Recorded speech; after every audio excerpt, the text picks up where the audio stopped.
बड़े ही विशेष मुद्दे को हमने कवर किया है इस पूरी की पूरी सीरीज में, श्रृंखला में, जहां पर हमने बात की कि संपत्ति का विभाजन पति और पत्नी के बीच तलाक के समय किस प्रकार से होता है।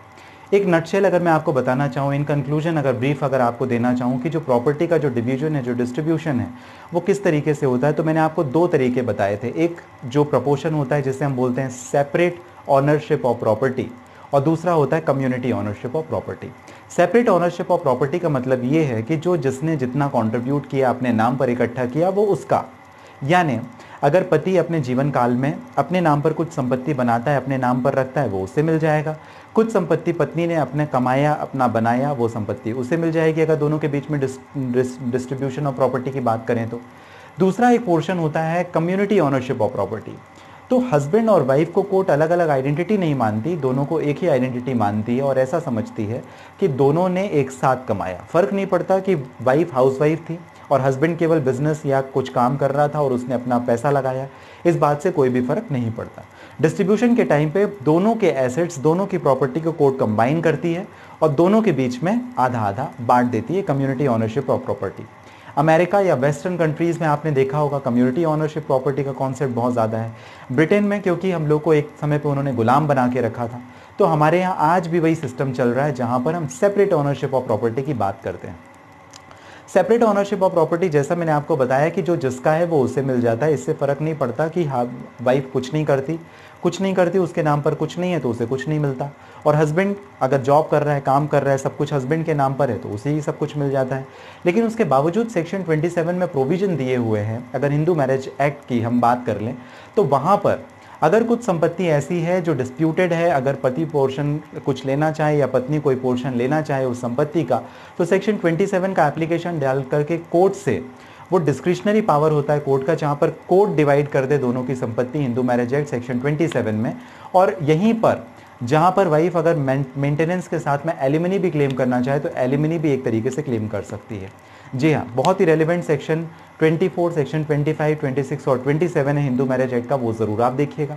कई बार ऐसी संपत्तियां होती है कि पति ने कमाया लेकिन वो प्रॉपर्टी पत्नी के नाम पर रजिस्टर कर देता है, अगर उसका कोई प्रूफ नहीं है तो द प्रोहिबिशन ऑफ बेनामी ट्रांजेक्शन एक्ट 1988 का जो कानून है, द प्रोहिबिशन ऑफ बेनामी संपत्ति एक्ट 1988, कई सारा वीडियो बनाने के बाद में जो आवाज़ होती है वो बैठ जाती है, उसकी वजह से ये फ्लमिंग हो जाता है, मैं माफ़ी चाहता हूँ आपसे। तो इस कानून के अंतर्गत प्रॉपर्टी का जो डिवीज़न होता है वो कोर्ट कर देती है। अब एक अलग बात तब आ जाती है जब कम्युनिटी गाइडलाइंस को फॉलो ना करते हुए सेपरेट ऑनरशिप का प्रॉपर्टी, जब हस्बैंड के पास में सारे एविडेंसेस होते हैं ये साबित करने के लिए कि प्रॉपर्टी उसकी है लेकिन उसने अपने वाइफ के नाम पर रजिस्टर की है, जब डिस्प्यूट आता है अगर हस्बैंड साबित कर सके तो उस कंडीशन पर कोर्ट सारे एविडेंसेस को देखते हुए प्राइमा फेसाई हस्बैंड को प्रॉपर्टी दे देती है। या वाइफ की प्रॉपर्टी थी, वाइफ ने कंट्रीब्यूशन किया था, इक्विटी या शेयर या पैसा लगाया था और प्रॉपर्टी हस्बैंड के नाम पे रजिस्टर, अगर वो क्लेम करना चाहे तो बेशक कर सकती है। उसे सारे वो एविडेंसेस देने पड़ेंगे, चाहे वो बैंक का पेमेंट, चाहे उस संपत्ति को खरीदने के लिए आरटीजीएस, एनईएफटी या चेक या कैश, किस तरीके से उसने वो पेमेंट किया था, वो पेमेंट की डिटेल्स देनी पड़ेगी। अगर ये सारी की सारी डिटेल्स वो प्रोड्यूस करती है तो वापस मिल जाएगी। तो कुछ तरीके होते हैं, ये कुछ फॉर्मूला होता है जहाँ पर कोर्ट डिवाइड करती है हस्बैंड वाइफ के बीच की संपत्ति। लेकिन ज़्यादातर मामले अगर आप समझें तो आप ऐसा समझ सकते हैं जो प्रॉपर्टी जिसके नाम पर है, जिसका टाइटल है, जिसका पोजीशन है, वो प्रॉपर्टी उसे ही मिलती है, इस बात के ज़्यादातर चांसेस होते हैं इंडिया में। और जो कॉन्सेप्ट है सेपरेट ऑनरशिप ऑफ प्रॉपर्टी का, कोर्ट उसे ही ज़्यादातर फॉलो करती है।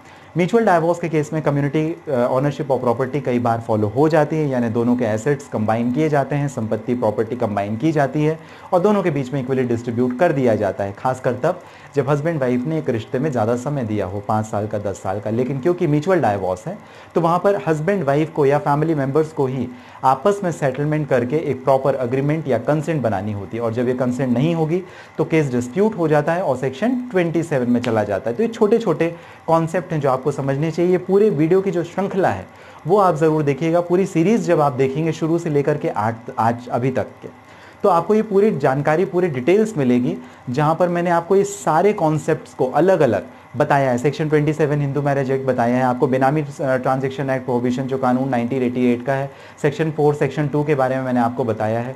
उसके बाद community ownership of property, separate ownership of property क्या होता है, जब दोनों का कॉन्ट्रीब्यूशन है, जॉइंट ऑनरशिप प्रॉपर्टी कोर्ट कैसे डिस्पोज करेगी, बांटेगी, बंटवारा कैसे करेगी, डिस्ट्रीब्यूशन कैसे करेगी, उसके बारे में हमने बात की।